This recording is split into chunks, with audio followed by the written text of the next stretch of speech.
তৃতীয়ত কেমন হয়, তৃতীয়ত আর একটা কারণ আছে, কি বলতে হবে, একটা তো ওই মেয়ে নিয়ে চলে গেল।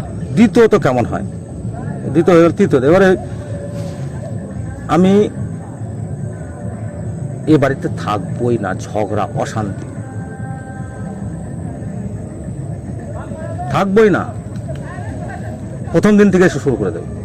অ্যাকচুয়ালি তার মা বাবা চাইছে না, মেয়েটার মা বাবা চাইছে না, কিন্তু মেয়েটা থাকবে না।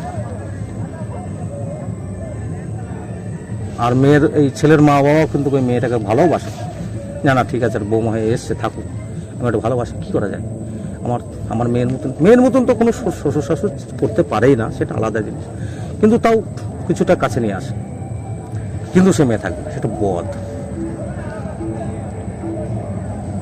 এইবার তখন ওই ছেলের দেখে ওর মা বাবা বলবে ঠিক আছে যা, যদি ও ওখানে গিয়ে ভালো থাকে তুই ওর কার সঙ্গে যা, তখন ওর মা বাবা আদেশ দেয়, কিছু করার নেই, তখন ওর ছেলের মা বাবার হাতে কিছু থাকলো না, আর ছেলেটার হাতেও নেই।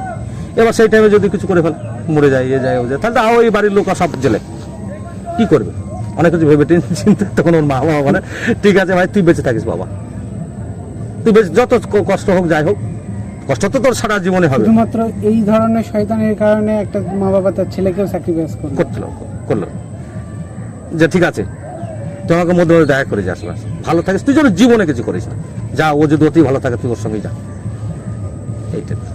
এই কারণেই এখন 3-4টে কারণ।